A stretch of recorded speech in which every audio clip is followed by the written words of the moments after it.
देखिए model paper है class 12 maths के लिए 2020 का जो सेट है, ठीक है। देखिए इसमें पहला क्वेश्चन दे रखा है, पहले का कावा क्वेश्चन है। मान लीजिए कि f(x) = 3x द्वारा परिभाषित फलन f(r)(r) है, फलन होगा, ठीक है। देखिए सॉल्व करते हैं। फलन दे रखा है f(x) = 3x, ठीक है, और इसका प्रांत और सैद्धांत दे रखा है f × r के लिए, ठीक है। पहले चेक करेंगे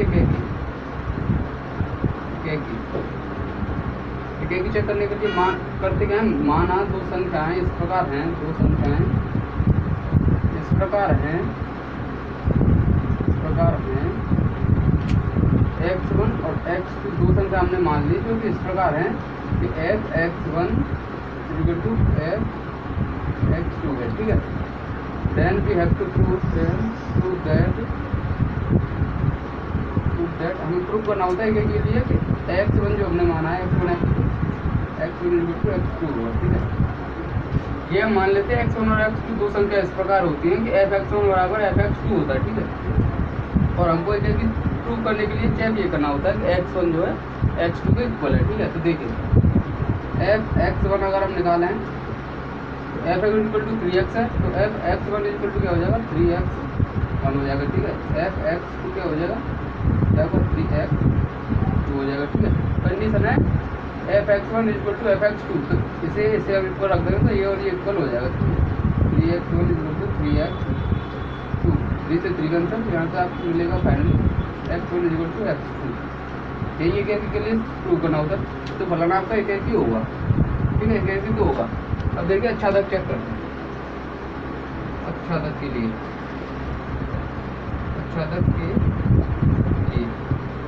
जो फलन दे रखा हुआ है f(x) उसे y मान लेंगे, y = 3x, ठीक है। f(x) को y इक्वल होता ही है और मान भी लेते हैं, ठीक है। y = 3x, ठीक है। यहाँ से x = y/3, ठीक है। देखिए y आपका फलन इस प्रकार है कि x का प्रत्येक प्रतिचित्रण के लिए y की आप कोई वैल्यू हैंड पे कर सकते हैं, ठीक है। y आपको कुछ भी हो x के लिए वो परिमेय संख्या होगी, क्या होगी परिमेय संख्या, ठीक है। और प्रत्येक परिमेय संख्या आपकी एक वास्तविक संख्या होती है। परिमेय और अपरिमेय संख्या के समुच्चय को ही रियल नंबर है वास्तविक संख्या कहते हैं, ठीक है। y का आप कोई मान रख लेंगे तो ये आपको परिमेय संख्या ही फाइंड होगी और x से एक परिमेय संख्या ही होगी, इसलिए आपका फलन जो है अच्छा तक हो जाएगा, ठीक है। तो ये फलन आपका क्या होगा, एक और अच्छा तक दोनों होगा, एक अच्छा तक होगा, ठीक है। ये एक अच्छा तक दोनों हो जाएगा, ठीक है। देखिए समझ में आया होगा, f(x) = 3x, f r से r में ये परिभाषित, ठीक है। ठीक है, चेक करने के लिए x1 और x2 दो संख्या इस प्रकार मान लेते हैं कि फलन f(x1) = होता है f(x2) के, और हमको प्रूव करना होता है कि दो संख्या हमने मानी है x1 और x2 ये आपस में इक्वल है, ठीक है। ये हमको प्रूव करना है x1 = x2। जब हम f(x1) निकालेंगे तो 3x1 हो जाएगा, f(x2) निकालेंगे तो 3x2 हो जाएगा। इन्हें हम इक्वल रख देंगे क्योंकि हमने पहले ही मान रखा है f(x1) = f(x2) है, ठीक है। 3 से 3 कैंसिल हो जाएगा, x1 x2 के इक्वल आ जाएगा, ठीक है। तो एक ही तो हो गया, ठीक है। अब आते हैं अच्छा तक के लिए। अच्छा तक के लिए क्या करते हैं, ये f(x) आपको ये फलन दे रखा है उसे y के इक्वल मान लेते हैं, और जो दे रखा है वो तो है ही, ठीक है। y = x 3x, ठीक है। तो x = y/3, ठीक है। तो ये आप देख रहे हैं यहाँ पे ये एक परिमेय संख्या बन गई, ठीक है। क्या बनेगी, ये परिमेय संख्या बन गई, ठीक है। और परिमेय संख्या का जो पूरा समुच्चय है वो रियल नंबर में आपको मिल जाता है, ठीक है। ये वास्तविक संख्याओं के लिए परिभाषित है। तो y का प्रत्येक प्रतिचित्रण आपको x में मिल जाएगा, y का प्रत्येक प्रतिचित्रण आपको x में मिल जाएगा, इसलिए फलन आपका अच्छा तक हो जाएगा, ठीक है। तो इसलिए ये फलन आपका एक अच्छा तक होगा, ठीक है। देखिए दूसरे क्वेश्चन को मैं लिखता हूँ आपके सामने, आशा करता हूँ आपको ये समझ में आ गया होगा, ठीक है। और देखिए दूसरा क्वेश्चन इसमें दे रखा है, दूसरा ये पहले चैप्टर से, ठीक है। पहला चैप्टर जो आपका रिलेशन फंक्शन उसमें लिया गया, ठीक है। दूसरा क्वेश्चन भी इसी का है, देखिए क्वेश्चन नंबर पहले का क्वेश्चन क्या कह रहा है, यदि समुच्चय n में या r = यदि समुच्चय n में n के बाद पर ये आपका प्राकृत संख्या में r = इस प्रकार दे रखा है कि a, b इस प्रकार है कि a = b - 2 है, तो a a equal to b minus two है और बी 6 से बड़ा है, तो आर होगा, ठीक है। ऑप्शन नंबर ए दे रखा है 2,6, ठीक है, बिलोंग्स टू आर होगा। बी दे रखा है 3,5 बिलोंग्स टू आर होगा।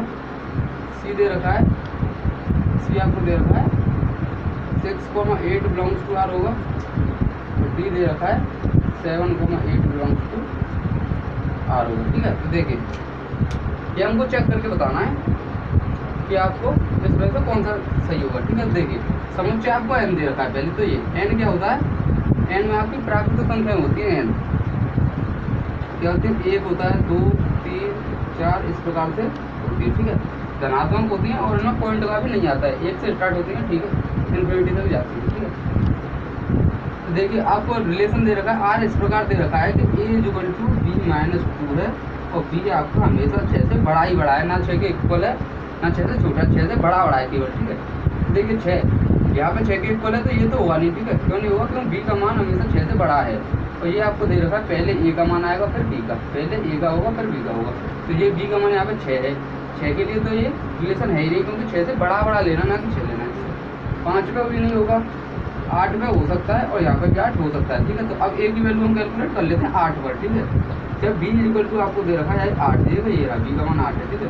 तो ए इक्वल टू निकालेंगे, ए इक्वल टू 8 माइनस 2, तो ए इक्वल टू 6, तो आपका 6,8 बिलोंग्स टू आर हो जाएगा, ठीक है। 6,8 बिलोंग्स टू आर होगा।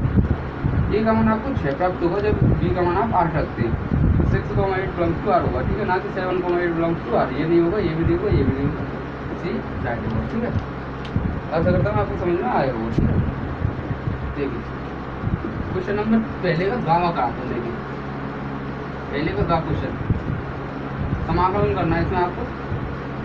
देखिए क्वेश्चन नंबर पहले का गा क्या कह रहा है, समाकलन x इंटू ई की power x of D x का मान होगा। 1 नंबर का क्वेश्चन है, ठीक है। इसका मान आपसे पूछा है, x इंटू ई की पावर x का मान होगा। देखिए सॉल्व कराता हूँ, देखिए सॉल्व समाकलन x इंटू ई की power x of D x, ठीक है। इसमें होगा क्या, फर्स्ट सेकंड मानेंगे से आई लेट से, ILATE,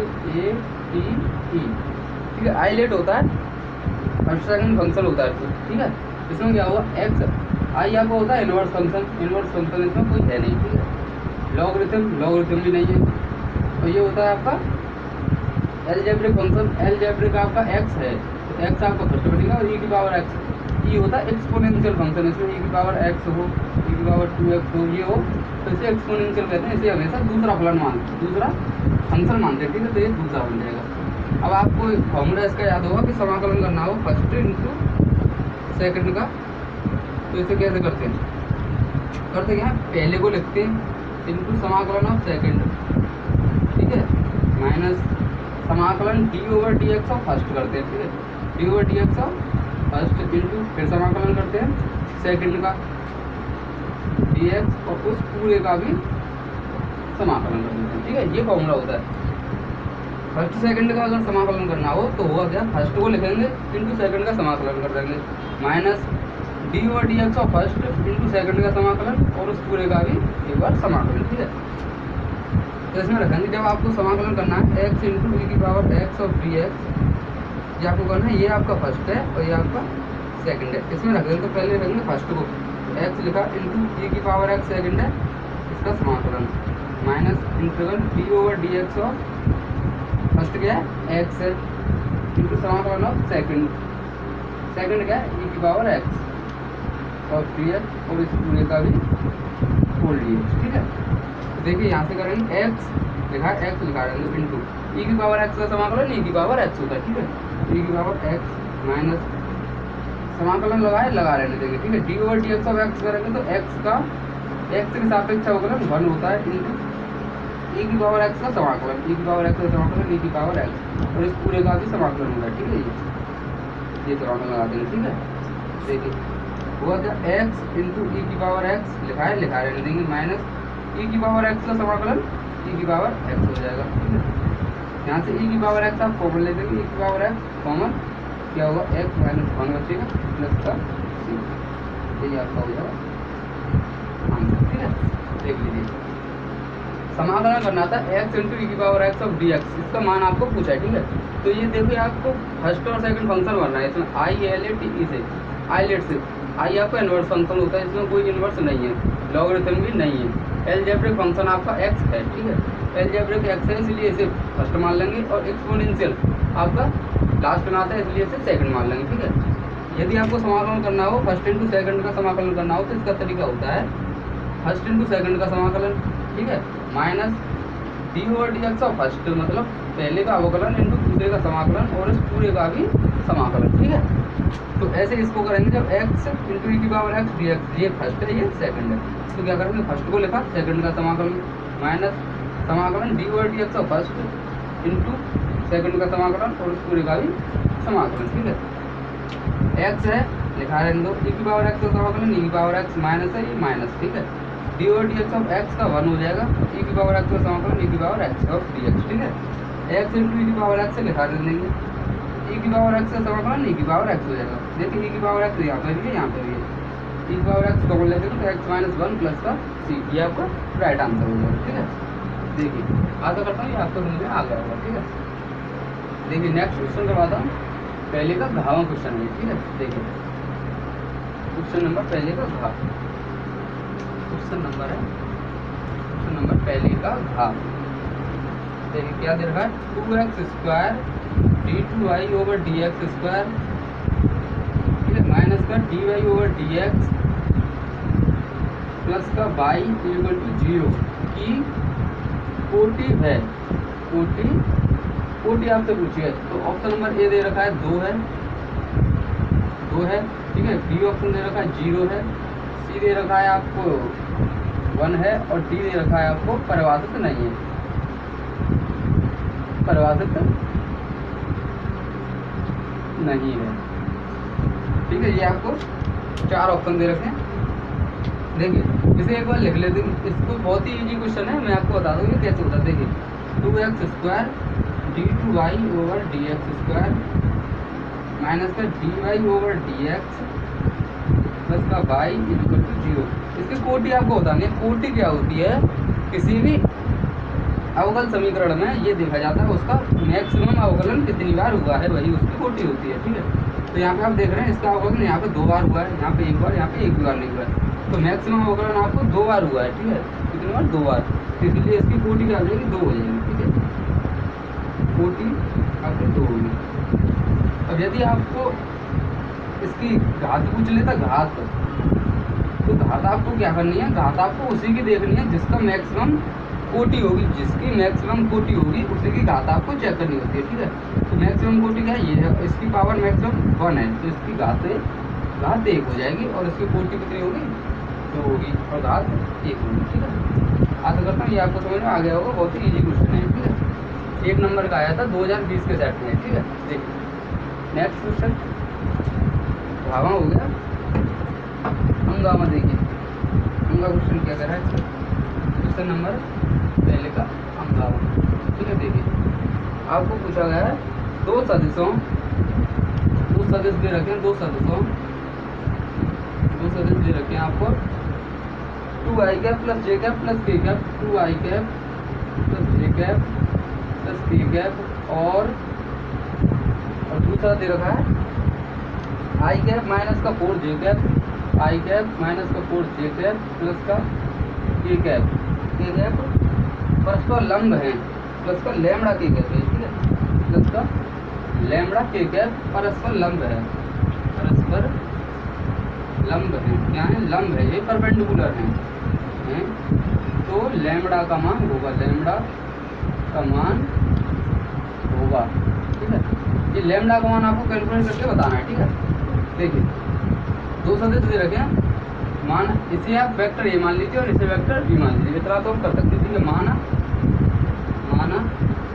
vector A equal to हो जाएगा 2i कैप प्लस का जे कैप प्लस का के कैप, और वेक्टर बी इक्वल टू मान लीजिए इसे i कैप माइनस का 4 जे कैप प्लस का लैम्बडा ठीक है, ये हमने मान लिया। ठीक है, तो देखिए आपको लैम्डा का मान दिखाना और ये आपको परपेंडिकुलर दे रखे हैं।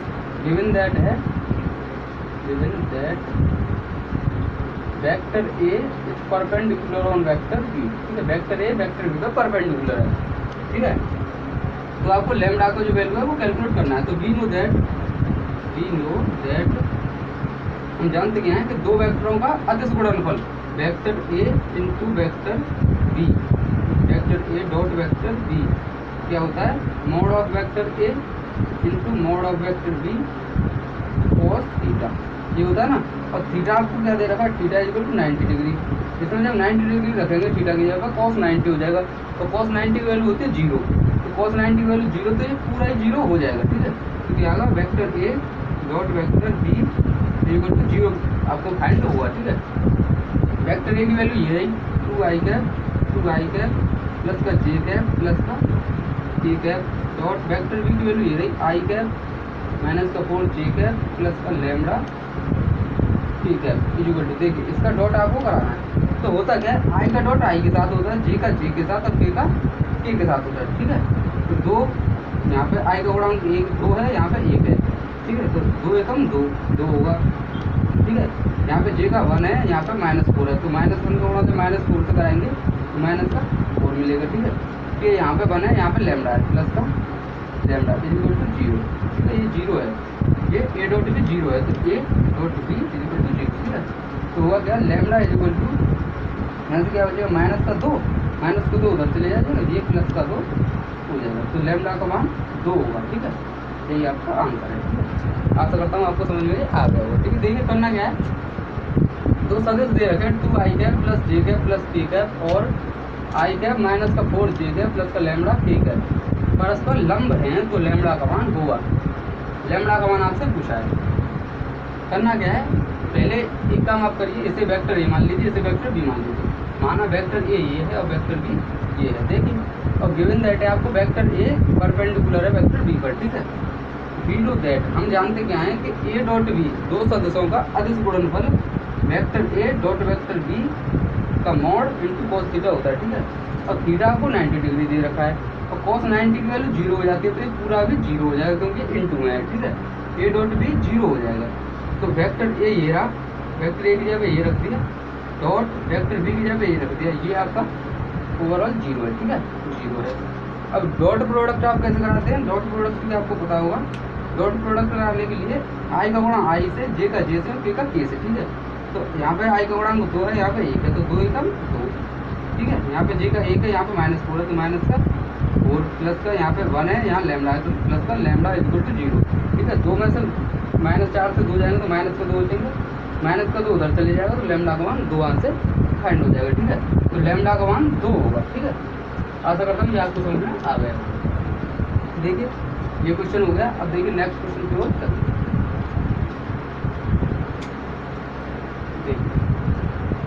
क्वेश्चन नंबर दूसरे का कावा क्वेश्चन है। देखिए क्वेश्चन नंबर दूसरे का का क्वेश्चन है। ये क्या कह रहा है, ये आपसे कह रहा है कॉट इनवर्स माइनस का 1/√3 माइनस का 1/√3 का मुख्य मान होगा, का मुख्य मान पूछा है, मुख्य मान होगा। देखिए इजी क्वेश्चन है, कुछ नहीं है इसमें, 1 नंबर का क्वेश्चन है। देखिए सॉल्व करते हैं। कॉट इनवर्स माइनस का 1/√3। देखिए आपको पता होना चाहिए, we know that cot inverse minus theta है, cos inverse minus theta equal to होता क्या है, pi minus cot inverse theta. ठीक है, यदि आपको कॉट इनवर्स माइनस थीटा दे रखा है तो उसे हम pi minus cot inverse plus theta लिख सकते हैं। ठीक है, तो ये इसी तरह से इसमें पुट कर देंगे। ठीक है, तो क्या हो जाएगा, pi minus cot inverse minus यहाँ से हट जाएगा, ये हो जाता है। ठीक है, pi minus cot inverse plus का थीटा हो जाता है, तो प्लस का 1/√3। ठीक है, इतना आपको पता चल गया होगा। ठीक है, इतना हम लिख सकते हैं। देखिए pi minus cot inverse, cot में जो -1/√3 वैल्यू होती है, ये कॉट 60 डिग्री की वैल्यू होती है, कॉट 60 डिग्री होती है। ठीक है, तो पाई माइनस, इसे हम कॉट इनवर्स 1/√3 को लिख सकते हैं पाई बाई 3, ठीक है। इतना हम लिख सकते हैं। कैसे देंगे इसे भी एक बार आगे समझा दें। देखिए पाई माइनस कॉट इनवर्स 1/√3 क्या होती है, कॉट पाई बाई 3 की वैल्यू होती है 1/√3। कॉट से कॉट कैंसिल हो जाएगा, पाई माइनस पाई बाई 3, ठीक है। यहाँ पे एलसीएम दे देंगे 3 का हो जाएगा पाई से गुणा, तो 3 pi minus pi equal to होगा 2 पाई बाई 3। ये इसका मुख्य मान हो जाएगा, ठीक है। क्या हुआ 2 पाई बाई 3। देखिए एक बार और समझाता हूँ। कॉट इनवर्स माइनस 1/√3 का मुख्य मान आपसे पूछा गया है, ठीक है। कॉट इनवर्स माइनस 1/√3 ये आपको दे रखा है। और हमको एक बात पता है कि कॉट इनवर्स माइनस थीटा जो है pi minus cot inverse plus theta के इक्वल होता है, ठीक है। तो इसे इसमें हम करेंगे क्या, माइनस थीटा ये रहा, ठीक है, माइनस है इसमें, इसलिए pi minus cot inverse plus का 1/√3 लिख सकते हैं इसे, ठीक है। इतना हमने लिख दिया। तो पाई माइनस कॉट इनवर्स ये कॉट पाई बाई 3 की वैल्यू होती है 1/√3, ठीक है।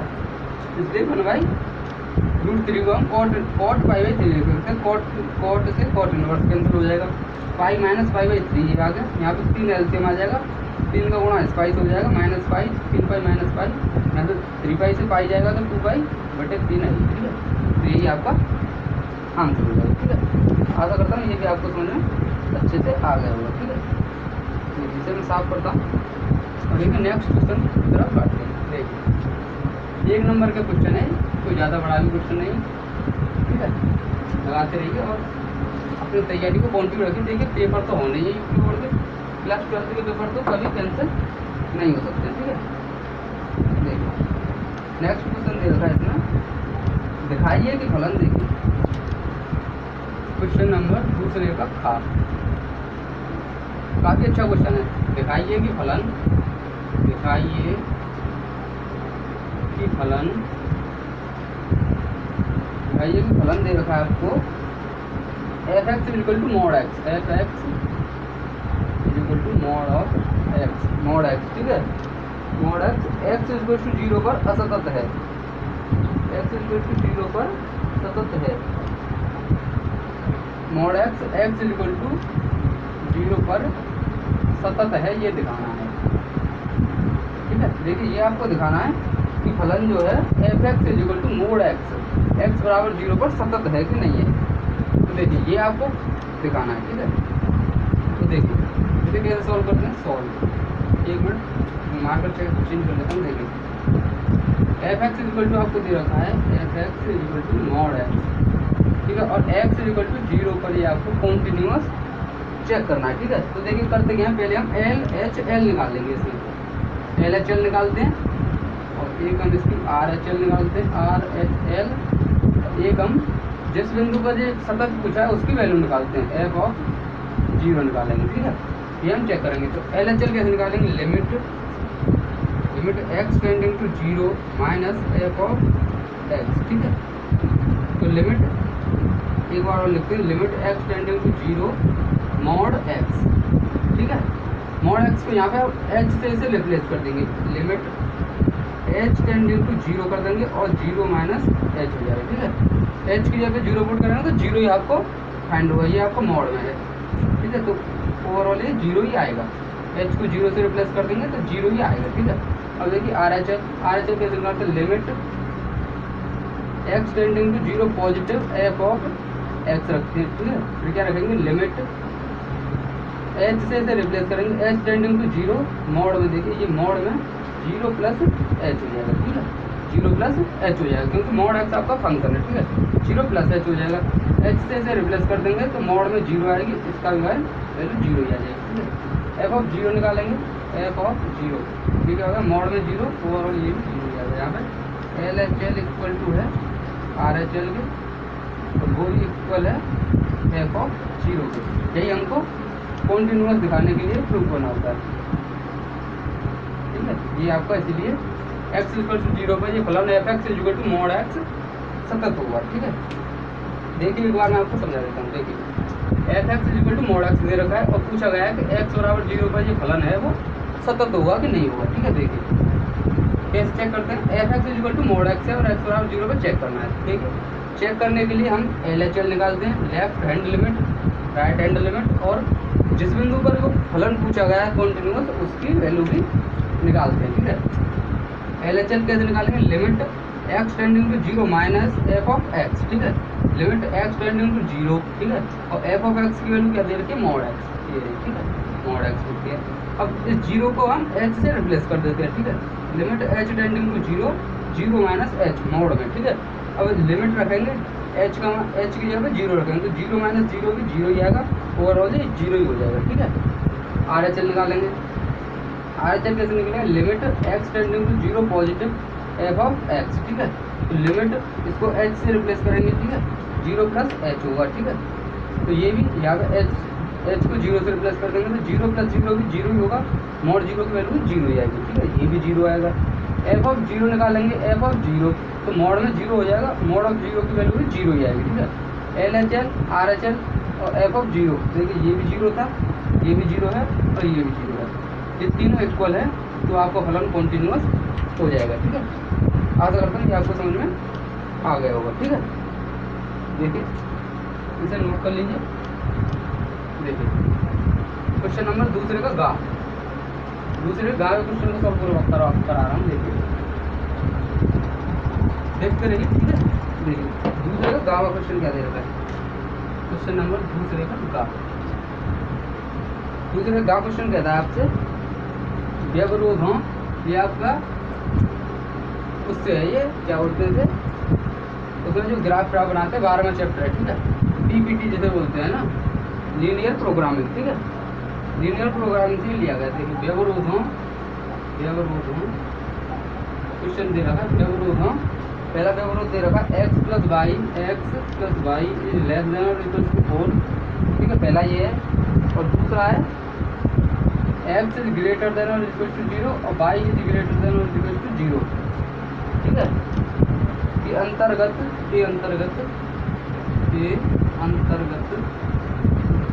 z is equal to 3x plus 4y है, 3x प्लस 4y का अधिकीकरण कीजिए, अधिकतम मान ज्ञात कीजिए का अधिकतम मान ज्ञात करो, ठीक है। देखिए ये क्वेश्चन दे रखा है, व्यवरोध दे रखे हैं x plus y is less than और equal to 4, x is greater than और इक्वल टू 0 और y इज ग्रेटर देन और इक्वल टू 0 के अंतर्गत z is equal to 3x plus 4y का मैक्सिमम मान आपको कैलकुलेट करके बताना है, ठीक है। देखिए पहले से हम ग्राफ पे प्लॉट कर लेते हैं। देखिए पहला व्यवरोध दे रखा है, व्यवरोध क्या क्या दे रखे हैं, देखिए पहला व्यवरोध दे रखा है x plus y is less than और इक्वल टू 4, ठीक है। ग्राफ बनाने के लिए पहले इसे हटाएंगे और इसे इक्वल के रख देंगे, इक्वल चिन्ह यहाँ पे लगा देंगे, x plus y is equal to 4, ठीक है। देखिए ग्राफ बनाने के लिए पहले x की वैल्यू को 0 मान लेंगे, माना पहले हम मानेंगे x बराबर 0 है, तो आपको x बराबर 0 रखेंगे तो y का मान 4 हो जाएगा, y equal to 0, y equal to क्या आएगा 4 आएगा, ठीक है। तो यहाँ से बिंदु A मान लेंगे, पहले x का मान रखते हैं फिर y का 0,4, ठीक है। बिंदु A इस प्रकार से बनेगा, फिर मानेंगे x plus y is equal to 4 है, ठीक है, फिर हम y इक्वल टू 0 मान लेंगे, माना y इक्वल टू 0, फिर हम y के इक्वल 0 मान लेंगे, y जैसे 0 मानोगे तो x का मान आपका 4 हो जाएगा, तो x इक्वल टू 4 हो जाएगा। तो बिंदु B यहाँ से बनेगा, पहले x की वैल्यू 4 फिर y की वैल्यू 0, ठीक है, ये बिंदु ये बन जाएगा, ठीक है। और देखिए यहाँ पर ग्राफ प्लॉट करते हैं, देखिए ये 1 2 3 4 1 2 3 4, ठीक है, ये मान लीजिए ये चौथा बन गया। तो पहला बिंदु क्या दे रखा है, ये है आपका 0,4, x का मान तो 0 है, x में तो चलना नहीं है, y का मान 4 है, 4 यहाँ पे होगा, तो बिंदु ये आपका कहीं यहाँ होगा 0,4, ठीक है। तो बिंदु B यहाँ पे मिलेगा, B का मान ये रहा 4,0, y का मान तो 0 है और x का मान 4 है, तो B यहाँ पे होगा 4,0, ठीक है। इसको इस प्रकार से ये मिल जाएगा, ठीक है। तो देखिए एक व्यवरोध आपको ये भी दे रखा है x ग्रेटर देन और इक्वल टू 0, तो इसको भी x बराबर 0 मान लेंगे और y बराबर भी 0 मान लेंगे, ठीक है। ये भी आपको व्यवरोध दे रखा है, ठीक है। अब देखिए जो लेस होता है उसका तो जो इष्टतम क्षेत्र है वो नीचे की तरफ होता है और जो ग्रेटर होता है उसका ऊपर की तरफ होता है। देखिए x प्लस वाई आपका लेस है, ठीक है, तो ये नीचे की तरफ देगा, ये नीचे की तरफ हो जाएगा, ठीक है। और एक्स भी ग्रेटर है और वाई भी ग्रेटर है, तो एक्स इधर होगा, वाई भी इधर होगा, ठीक है। तो ये आपका इक्विलिब्रियम क्षेत्र होगा। इसमें एक बिंदु ये बनेगा सी, मान लीजिए 0,0, या तो 0,0 पर चेक करेंगे, या बिंदु ए है 0,4 पर चेक करेंगे, या 4,0 पर चेक करेंगे। देखिए इधर में चेक करता हूँ, जेड इक्वल टू चेक करना है, जेड दे रखा है आपको 3x प्लस का 4y, ये आपको चेक करना है। पहले मैं बिंदु सी पर चेक करता हूँ 0,0 पर, 0,0 पर x का मान 0 रखेंगे, y का मान 0 रखोगे तो जेड आपको फाइनली 0 मिल जाएगा, ठीक है, ठीक है। मैक्सिमम आपको जेड का बताना है। और फिर हम चेक करते हैं बिंदु ए पर, ए क्या है आपका 0,4, 0,4 पर चेक करेंगे तो जेड इक्वल टू एक्स की वैल्यू 0 पुट करेंगे तो ये 0 हो जाएगा, वाई की वैल्यू 4 पुट करेंगे तो 4 × 4 होगा 16, ठीक है। ये बिंदु ए पर आपका जेड 16 होगा। और फिर हम बिंदु बी पर कैलकुलेट करेंगे 4,0 पर, 4,0 पर चेक करेंगे तो जेड इक्वल टू देखिए एक्स की वैल्यू 4 पुट करेंगे, ठीक है, तो 4 दिया 12 हो जाएगा, 12 और ये 0 हो जाएगा क्योंकि वाई की वैल्यू 0 है, 4 × 0 0 होगा, तो ये 12 आएगा, ठीक है। तो देख लीजिए आप किस पर मैक्सिमम आपको फाइंड हुआ है, जेड जब सी 0,0 उस पर 0 है, ये तो मैक्सिमम है नहीं, और जब 4,0 है तो उस पर 12 है, ये भी मैक्सिमम नहीं है, ये मैक्सिमम है। तो बिंदु ए है आपका 0,4 पर जेड का मैक्सिमम मान आपको 16 फाइंड हो जाएगा, ठीक है। तो जेड का मैक्सिमम मान 16 आएगा, ठीक है, बिंदु ए पर। ए क्या है 0,4 पर, यही आपको बताना था, ठीक है। 1 नंबर का क्वेश्चन था ये। देखिए एक बार मैं फिर से बता देता हूँ, नॉर्मली समझ लीजिए। व्यवरोध दे रखे हैं x + y is less than और equal to 4, x greater than 0 है और y ग्रेटर देन 0 है, कि अंतर्गत z equal to 3x + 4y का मैक्सिमम मान हमको कैलकुलेट करना है, ठीक है। पहले हम इसका ग्राफ प्लॉट करते हैं, तभी हमको पता चलता है कहाँ पर इसका वैल्यू हमको निकालनी है, ठीक है। तो देखिए x + y लेस देन और इक्वल टू 4 दे रखा है, x + y less than equal to 4। देखिए ग्राफ बनाने के लिए हमें बिंदु चाहिए, बिंदु बनाने के लिए हम पहले इसे इक्वल रख लेते हैं, ठीक है, इस चिन्ह को इक्वल रख लेते हैं। तो x + y = 4। देखिए पहले हम बिंदु a निकालेंगे, तो a के लिए मान लेंगे कि x बराबर 0 है, x बराबर जैसे हम 0 मानेंगे तो y की वैल्यू यहाँ से हमें 4 फाइंड हो जाएगी। तो बिंदु a बनेगा 0,4, क्योंकि x 0 है, y 4 है, ठीक है। फिर देखिए x + y = 4 है। अब हम y = 0 मानेंगे दूसरा बिंदु बनाने के लिए, माना y बराबर 0, y जैसे 0 मानेंगे तो x का मान आपको 4 फाइंड हो जाएगा, ठीक है, x 4 हो जाएगा, तो b आपका हो जाएगा 4,0, ठीक है, b आपका ये हो गया, ठीक है। देखिए यहाँ पे इसको ग्राफ को प्लॉट कर देंगे। देखिए बिंदु a है आपका 0,4 जो कि यहाँ पे होगा, और अब बिंदु b है 4,0 जो यहाँ पे होगा, ये लाइन जाएगी, ठीक है। अब देखिए x + y जो लेस होता है ये आपका लेस देन है, ठीक है, लेस देन के लिए नीचे की तरफ डॉटेड लाइन होती है, ठीक है। और x ग्रेटर देन 0 है तो x के लिए ग्रेटर है इसलिए ऊपर की तरफ होगी, और y भी ग्रेटर है तो y के लिए भी ऊपर का होगा। ये आपका इक्विलिब्रियम क्षेत्र बनेगा ये वाला, ठीक है, a b और ये c वाला, ठीक है, ये बन जाएगा। अब आप a पर भी चेक करेंगे जेड को, b पर भी और c पर भी, ठीक है। Z equal to 3x + 4y दे रखा है, ठीक है। पहले हम c इक्वल टू 0,0 पर चेक करते हैं, तो x का मान यहाँ पे 0 पुट करेंगे, y का भी 0 पुट करेंगे तो ये भी 0 हो जाएगा, ठीक है। और a 0,4 है, इस पर चेक करेंगे तो 0, x की वैल्यू 0 तो ये 0 हो जाएगी, और y की वैल्यू ये 4 है तो 4 × 4 16 हो जाएगी, ठीक है, ये 16 हो जाएगी। और फिर बिंदु b पर चेक करेंगे 4,0 पर, तो z इक्वल टू 12 आएगा, ठीक है। तो मैक्सिमम जो है 16 आपको प्राप्त हो रहा है, तो इसलिए जेड का मान 16 मैक्सिमम हो जाएगा। आशा करता हूँ ये आपको समझ में आ गया होगा, ठीक है। देखिए यहाँ से आगे के जो क्वेश्चन है मैं नेक्स्ट वीडियो में बताऊँगा, ठीक है, वीडियो ज़्यादा बड़ी हो जाएगी, ठीक है। तो चलिए चलते हैं, आशा करता हूँ आपको ये समझ में आ गया होगा, ठीक है।